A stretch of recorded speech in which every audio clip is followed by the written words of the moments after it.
에베소서 말씀을 제가 계속 보고 있는데 이제 얼마 남지 않았습니다. 그런데 에베소서 처음 시작하는 1장에 보면 바울이 기도에 대해서 말하는 부분이 나오고, 중간인 3장에도 보면 기도에서 말하는 부분이 나옵니다. 기도에 대해서. 그리고 오늘 본문인 이 에베소서 끝부분인 6장 18절부터 20절까지도 기도에 대한 내용이 나옵니다. 에베소서는 예수 그리스도로 말미암아 새 생명 얻은 영혼들이 새 공동체를 경험하고 이 세상을 살아갈 때 새 삶의 기준을 가지고 살아가는 것을 말하는데, 처음부터 또 그 과정에서 그리고 마지막 부분까지 아주 중요하게 다루고 있는 것 중에 하나가 이 기도라고 하는 것입니다. 우리가 신앙생활할 때도 예수님 처음 믿을 때, 또 예수님을 쭉 믿으면서 신앙생활할 때, 그리고 인생의 마지막에도 중요한 것은 기도입니다. 기도가 너무너무 중요합니다. 근데 오늘 6장에 보게 되면 하나님의 전신갑주를 입으라, 취하라, 그리고 그 하나님의 전신갑주, 방어무기 5개, 공격무기, 성령의 검, 곧 하나님의 말씀인 이 공격무기가 나오고 그 다음에 기도가 나옵니다. 그럼 이 기도는 사단과의 영적 전투에서 필요한 것 같은데, 그러면 하나님의 전신갑주에 포함되어야 되는 걸까요? 아니면 포함이 안 되는 것일까요? 로마 군인들이 입은 그러한 갑주를 보면 바울이 볼 때 기도에 해당되는, 비유할 만한 갑주가 없다라고 생각했던 것 같습니다. 진리의 허리띠, 구원의 투구, 믿음의 방패, 이런 것들은 아주 비유가 적절하게 이런 것들이 이어지는데, 기도는 마땅하게 이렇게 비유할 것이 없었던 것 같습니다. 요즘 여름 휴가철이어서 여러 가지 해외로도 가시는 분도 계시고 또 국내로도 가시는 분들이 계시는데, 한번 생각해 보십시오. 차를 타고 동해안으로 출발해서 갑니다. 또 남해안으로 갑니다. 가서 너무 멋진 풍경이 있으면 감탄과 더불어서 사진도 찍고, 맛있는 음식을 먹을 때 사진도 찍고 영상도 남깁니다. 이렇게 좋은 시간들을 보내는데, 너무 많이 찍다 보니까 배터리가 다 따랐습니다. 그러면 스마트폰이라고 하는 정말로 스마트한 기능들이 많은 이 기기이지만, 배터리가 따르면 더 이상 이것을 쓸 수가 없습니다. 무용지물이 됩니다. 아무리 좋은 차라 그래도 멀리 가다가 보니까 기름이 떨어지면 더 이상 운행을 할 수가 없습니다. 마치 기도가 이와 같습니다. 머리부터 발끝까지 하나님의 전신갑주를, 좋은 것을 입었습니다. 그런데 이 좋은 것을 입고 있는데 방어무기가 방어무기답게, 공격무기가 공격무기답게 그 역할을 잘 감당하려면 기도라고 하는 것이 있어야 됩니다. 기도가 있어야 하나님의 전신갑주가 제 역할을 감당합니다. 그래서 기도는 갑주인 듯 갑주 아닌 갑주 같은 기도, 이렇게 말할 수 있습니다. 기도가 그런 겁니다. 이 갑주로서의 그러한 기도를 생각해 보면 예수님이 이런 말씀하시는 부분이 있습니다. 마태복음 9장 29절, 28절, 29절에 이렇게 말하는데, 집에 들어가심에 제자들이 조용히 묻자오되 우리는 어찌하여 능히 그 귀신을 쫓아내지 못하였나이까? 예수님께서 이르시되 기도 외에 다른 것으로는 이런 종류가 나갈 수 없느니라 하시니라. 귀신 들린 사람이 있었습니다. 제자들이 쫓아내지 못합니다. 예수님은 쫓아내셨습니다. 제자들이 묻죠. 어떻게 이것이 우리는 못했습니까? 그리고 예수님은 하십니까? 예수님께서 기도 외에는 이런 종류가 나갈 수 없다, 이렇게 말합니다. 그러니까 사단과의, 마귀와의 영적 전투에 있어서 정말 중요한 것이 뭐냐면 기도입니다.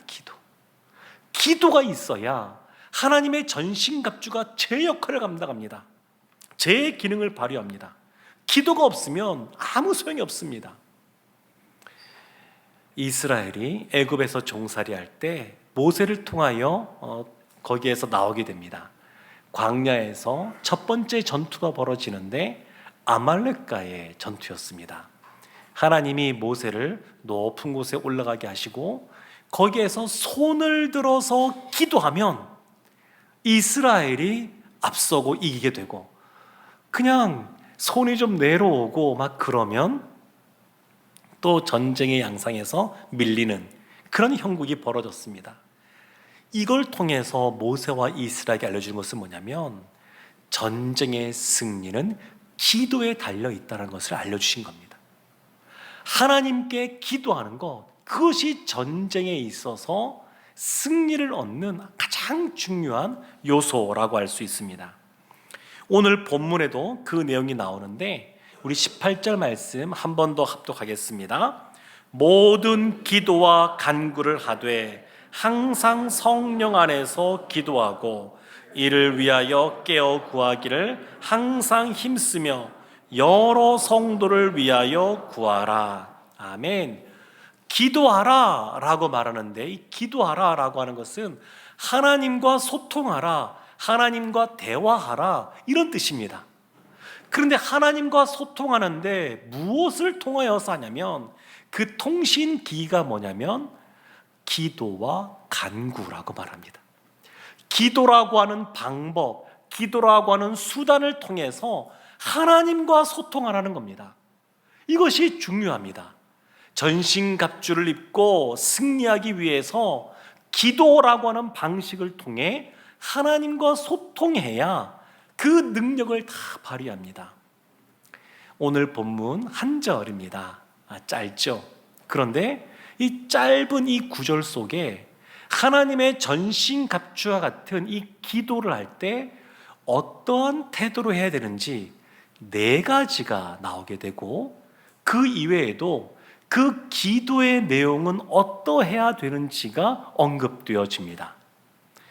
내용이 많아서 오늘은 기도의 태도 4가지를 살펴보고 다음 주에 기도의 내용에 대해서 살펴보려고 합니다.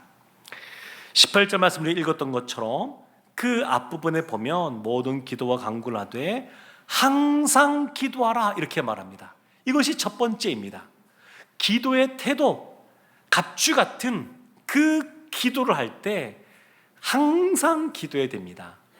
항상 기도하라 그러면 우리한테 떠올려지는 구절이 있습니다. 데살로니가 전서 5장 17절 말씀인데 쉬지 말고 기도하라. 쉬지 말고 기도하라. 너무 유명한 말씀이죠. 항상 기뻐하라. 쉬지 말고 기도하라. 범사에 감사하라. 그런데 이 성경 말씀을 볼 때마다 이런 의문들이 떠올 수 있습니다. 사람이 어떻게 쉬지 않고 기도할 수 있는가? 항상 기도할 수 있는가? 교회에 가기 위해서라도 밥을 먹기도 해야 되고 또 씻기도 해야 되고 또 평소에는 일도 해야 되는데 어떻게 항상 쉬지 않고 기도할 수 있을까? 이런 생각을 할 수가 있습니다. 그런데 그 말이 맞지만 기도를 크게 2가지로 나누어서 우리가 생각해 볼 수가 있습니다. 첫 번째는 기도를 좁은 의미, 협의의 의미로 볼 수가 있는데, 그것은 기도는 우리가 생각하는 것처럼 손도 모으고 눈도 감고 기도하는 겁니다. 우리가 다 아는 기도입니다. 근데 그것만 있지 않습니다. 조금 더 넓은 의미에서 보면 기도는 하나님과 연결되어져서 소통하는 것, 그것을 기도라고 봅니다. 이것이 넓게 보는 겁니다. 그러니까 일을 하면서도 하나님을 생각하면서 일을 할 수가 있습니다. 밥을 먹고 그다음에 설거지를 하고 이런 거 할 때도 하나님과 연결된 상태에서 기도할 수 있습니다. 모든 일, 어떤 일을 하더라도, 어떤 사람을 만나더라도 죽게 하듯이, 죽게 대하듯이 한다 그러면 늘 하나님 앞에서 기도하는 삶을 살 수 있습니다. 창세기에 보면 야곱 이야기가 나오는데, 야곱이 한눈에 반한 여인이 있었습니다. 그 여인의 이름은 라헬인데, 그 여인을 위해서 7년을 무료로 무상으로 일을 해줍니다. 창세기 29장 20절에 이렇게 말합니다. 야곱이 라헬을 위하여 7년 동안 라반을 섬겼으나 그를 사랑하는 까닭에 7년을 며칠같이 여겼더라. 하나님을 사랑하면 하나님을 늘 생각할 수 있습니다. 연애할 때 처음에 너무 사랑이 빠지면 그냥 일하다가도 공부하다가도 그 사람이 떠오르고 그런 것처럼 사랑하면 하나님을 늘 생각할 수가 있습니다. 어렵지 않습니다. 7년을 며칠같이 생각할 수도 있습니다. 사랑하면 항상 기도할 수 있는 그러한 준비가 됩니다. 코람데오라는 말이 있지 않습니까? 하나님 앞에서 항상 기도한다고 하는 것은 늘 하나님 앞에서 하는 겁니다. 밥을 먹을 때에도 늘 하나님께 안테나를 세워두는 겁니다. 목자들이 양떼를 칠 때 양들이 항상 목자에게 귀를 기울이고 목자의 그 모습을 눈에 담아두지 않습니다. 물이 있는 곳에 가서는 물도 마시고 풀이 있는 곳에는 풀을 뜯습니다. 놀라운 것은 뭐냐면 목자도 앉아있고 양떼도 편안하게 풀을 뜯다가도 목자가 일어서면 양떼들이 다 쳐다봅니다. 그리고 가자 그러면 다 따라갑니다. 평소에 자기 일을 합니다. 자신에게 주어진 그런 업무들을 감당합니다. 그렇지만 영적으로 민감하게 늘 하나님께 초점이 맞춰져 있습니다. 자신에게 주어진 일을 하면서도 그 하나님을 생각하면 노동이 기도가 되고 일이 예배가 됩니다. 근데 이것은 한순간에 되지가 않습니다. 훈련이 필요합니다. 훈련. 이 휴가철 맞이하여서 어떤 분이 책으로 또 영상으로 운전하는 법을 배웠습니다. 운전면허증도 없고 그리고 시내 연수도 하지 않은 사람인데 차는 있어서 자 타십시오. 제가 운전해서 모시다 드리겠습니다. 그러면 그 사람 옆자리에 탈 사람이 누가 있겠습니까? 말은 할 수 있습니다. 내가 그래도 잘 알아요. 일단은 시동 버튼을 누르고 그 다음에 D 그 버튼을 누르고 그리고 내비게이션 따라서 초록 불이면 밟아서 가고 그리고 빨간 불이면 브레이크 밟아서 서면 됩니다. 어렵지 않습니다. 제가 할 수 있습니다. 이렇게 말하고 타라 그래도 아무도 안 탑니다. 훈련이 안 돼서 그렇습니다. 그런데 면허증도 따고 그리고 실제로 운행을 하다 보게 되면 능숙하게 적이 되고 그러면 옆에 다른 사람이 타도 편안해지는데 기도가 그렇습니다. 항상 기도하는 것 쉽지 않습니다. 처음부터 되는 것이 아닙니다.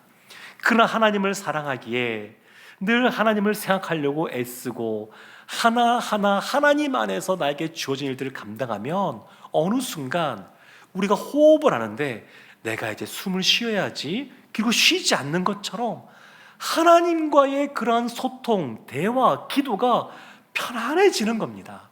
늘 하나님 앞에 거하게 되는 겁니다. 사랑하는 성도 여러분, 하나님의 전신갑주로서의 그러한 기도는 이와 같이 무시로 기도해야 됩니다. 왜냐하면 사단도 늘 우는 사자와 같이 언제라도 우리를 집어삼키려고 노리기 때문에 그렇습니다. 근데 뿐만 아니라 여기에서 말하는 기도는 또 하나 중요한 것이 있습니다. 그것은 뭐냐면 기도해야 될 때에 기도해야 된다는 겁니다. 기도해야 될, 꼭 해야 될 타이밍이 있습니다. 그때는 꼭 기도해야 됩니다. 하나님이 우리로 하여금 기도해야 될 그때를 줄 때가 있습니다. 지금 여름 성경학교가 진행 중에 있고 다음 달에 중고청 수련회가 있는데 지난 금요일 날 보니까 우리 청년들이 이 중고청 수련회를 위해서 모여서 그 밤에 기도하는 시간을 가졌습니다. 그 전주에는 우리 고등부 선생님들, 학생들이 그 금요 기도에 와서 기도할 뿐만 아니라 그 위에 또 모여서 기도하는 시간을 가졌습니다. 수련회, 이런 것은 영적인 일입니다. 그냥 그곳에 가서 좋은 시간 보내고 즐거운 시간 보내고 오는 것이 아니라 한 영혼이 주님께 돌아오고 예수님에 대한 믿음이 더 굳건해지고 주님의 뜻대로 살겠노라고 하는 결단이 이루어지는 지극히 영적인 곳입니다. 그래서 이럴 때는 기도해야 되는 겁니다. 우리의 개인의 삶 속에서도 꼭 기도해야 될 때가 있고 우리 교회 공동체적으로도 기도해야 할 때가 있습니다. 그때는 기도해야 됩니다. 그것이 항상 기도하는 모습입니다. 두 번째 기도의 모습이 있는데, 태도가 있는데, 그것은 18절 보게 되면 항상 다음에 성령 안에서 기도하고 이렇게 나옵니다. 성령 안에서 기도해야 됩니다. 성령으로 기도한다, 그러니까 성령의 은사, 방언의 은사, 그 방언으로 기도된다 이렇게 생각할 수도 있지만 여기서는 그런 의미가 아닙니다. 성령 안에서 기도한다라고 하는 것은 성령의 인도하심 따라서 기도한다라는 뜻입니다. 성령이 기도하신다라고 할 때 우리에게 떠올려지는 아주 유명한 성경이 또 하나 있습니다. 로마서 8장 26절인데 우리 8장 26절 말씀 함께 합독하겠습니다. 이와 같이 성령도 우리의 연약함을 도우시나니 우리는 마땅히 기도할 바를 알지 못하나 오직 성령이 말할 수 없는 탄식으로 우리를 위하여 친히 간구하시느니라. 아멘. 성령이 우리를 위하여 친히 간구하시는데 왜 간구하시냐면 우리가 마땅히 기도할 바를 알지 못해서 그렇다고 말합니다. 그것을 우리의 연약함이라고 표현합니다. 원래 우리가 연약한 존재는 아닌데 아담과 하와가 타락하고 범죄함으로 우리 가운데 연약함이 찾아왔습니다. 그래서 육체적인 노동을 하게 되면 피곤해지는 것, 우리의 연약함 때문입니다. 그런데 이 연약함 자체가 지금은 죄가 아닙니다. 이것이 죄는 아니지만 이 연약함이 우리 기도 가운데 무엇으로 나타나냐면 무지함으로 나타납니다. 기도할 바를 모르는 겁니다. 무엇을 기도해야 될지, 어떻게 기도해야 될지 모르는 겁니다. 목사님, 기도 쉽지 않습니까? 그냥 예수님 이름 부르고 그냥 내가 생각나는 대로 기도하면 되지 않습니까? 생각할 수 있지만 그것이 기도를 모르는 겁니다. 기도는 성령의 인도하심 따라 하는 것이 기도입니다. 그래서 성령께서 우리를 어떻게 인도하시냐면 예수님이 우리에게 알려주신 기도를 깨닫게 하십니다. 주기도가 그거 아니겠습니까? 주님이 우리에게 알려주신 기도가 있는데 그 말씀이 깨달아지게 하고 그 말씀 따라 기도하게 합니다. 또 성경에 보면 많은 기도의 사람들이 나옵니다. 이 에베소를 쓴 바울도 있고, 그리고 무엇보다 시편에 보면 곡조 있는 기도라고 하는 이 찬양으로 쓰여진 이 시편, 이 시편에 다윗을 비롯한 많은 믿음의 사람들의 기도한 내용들이 나옵니다. 이런 것을 통해서 기도하는 겁니다. 성령 안에서 기도한다라고 하는 것은 성령께서 이끌어 가시는 기도를 하는 겁니다.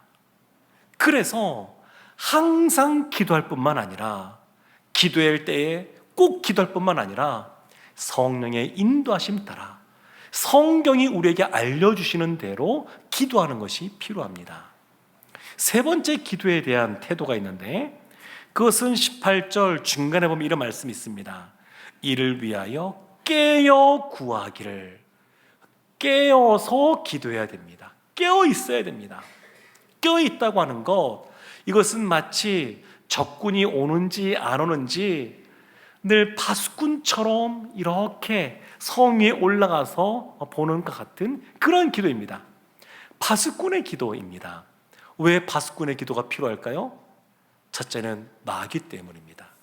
우리가 잘 아는 베드로전서 5장 8절 이렇게 말합니다. 근신하라 깨어라 너희 대적 마귀가 우는 사자같이 두루 다니며 삼킬 자를 찾나니. 마귀가 늘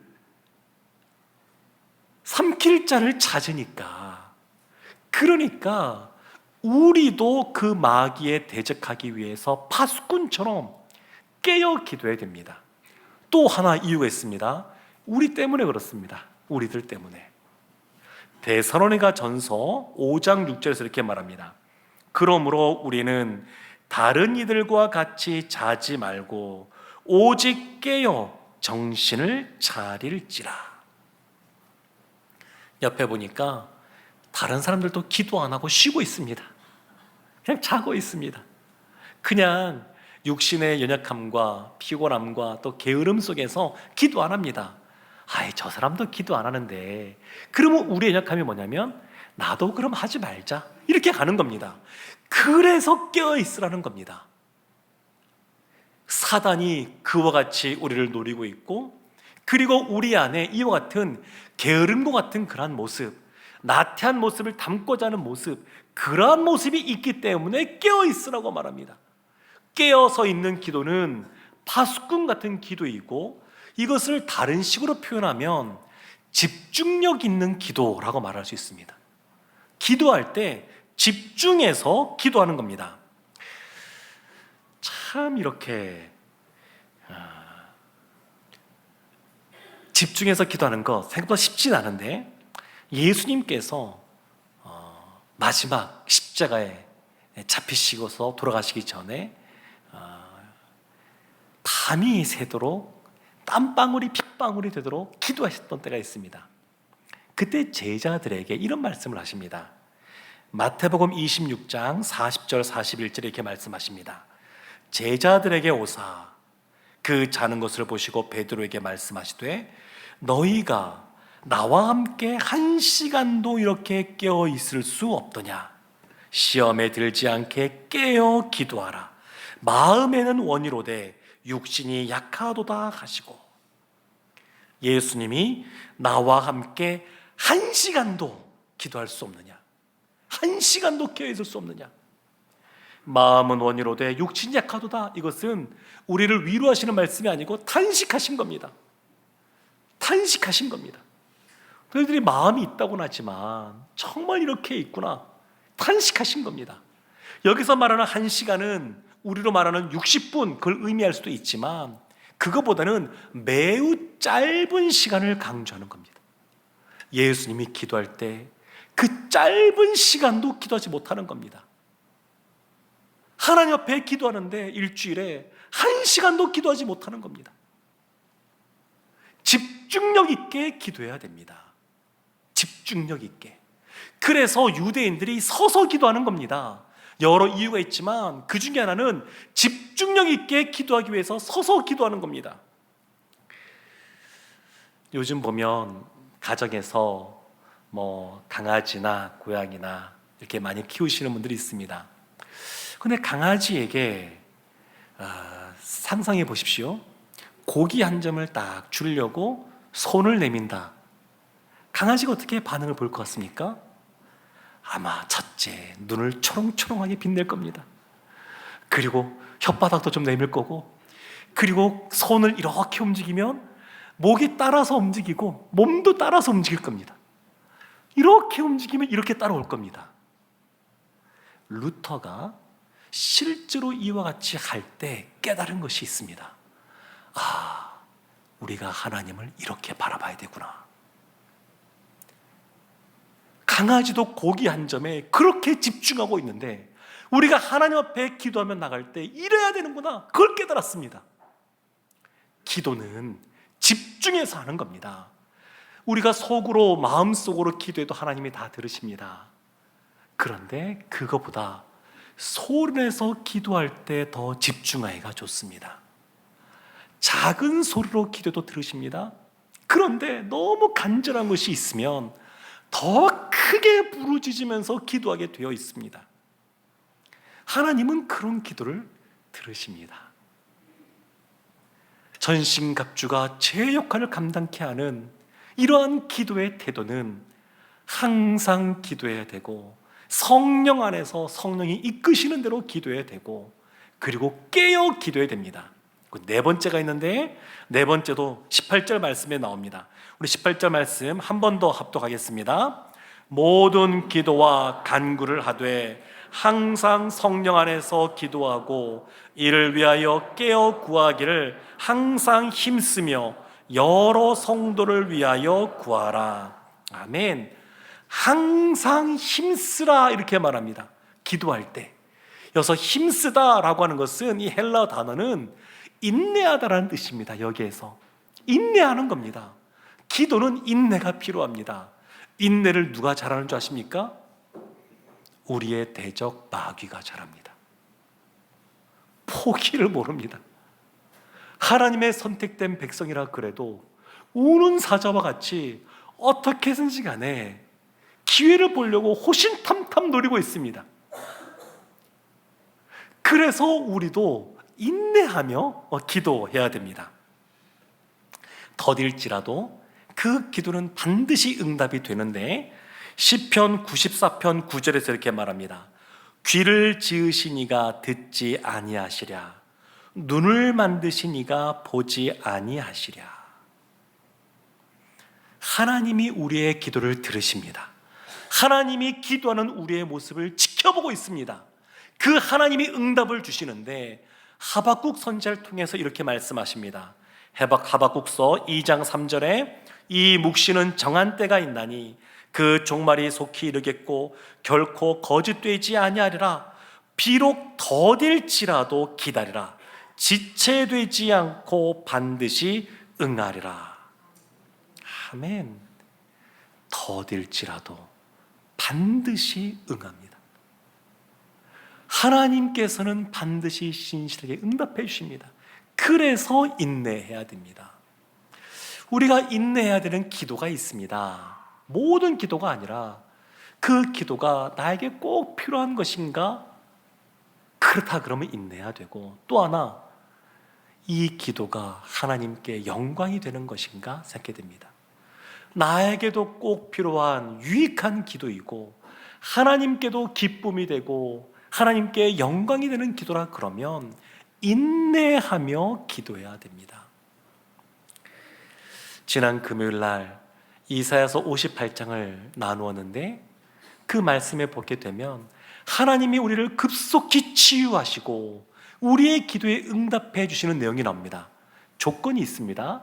그리하면이라고 하면 조건이 있는데, 조건이 뭐냐면 하나님이 기뻐하시는 금식을 하고, 하나님이 기뻐하는 금식을 뭐라고 설명하냐면, 하나님의 마음이 있는 가난하고 헐벗고 억압 가운데 있는 그 사람들을 사랑의 마음으로 섬길 때 그렇게 주도 말씀하십니다.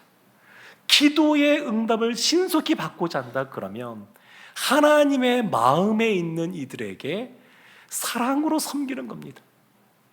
그것이 있을 때 보다 신속한 응답을 경험할 수가 있습니다. 우리가 잘 아는 고아의 아버지라고 하는 조지 뮬러가 있습니다. 기도에서 25,000번이나 기도 응답을 받았다고 하는 분입니다. 근데 이 조지 뮬러가 참 많은 기도를 하고 기도의 응답을 받았는데, 이 조지 뮬러가 말하는 기도의 원리가 있습니다. 기도의 원리. 조지 뮬러는 첫 번째 스텝으로, 첫 번째 단계로 분명한 목표를 정하고 구체적으로 기도했습니다. 기도할 때 그냥 막연하게 기도하지 않고 분명한 목표를 정하고 구체적으로 기도했습니다. 두 번째는 그렇게 기도한 이후에는 주님의 인도하심 따라 예민하게, 민감하게 행동하는 것이었습니다. 기도하는 사람이라 그래서 아무것도 안 하고 가만히 있는 사람, 이렇게 생각하시면 안 됩니다. 기도하는 사람은 움직이는 사람, 행동하는 사람입니다. 교회가 전투하는 교회 아니겠습니까? 영적으로 전투하는 교회, 전투하는 교회는 다 기도하는 교회입니다.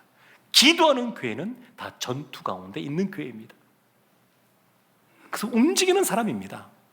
그리고 이 조지 뮬러가 잘했던 것은 뭐냐면 간절히 기도하는 겁니다. 꾸준히 간절히 기도합니다. 언제까지 기도할까요? 하나님이 응답하실 때까지. 그렇게 기도하는 사람이었습니다.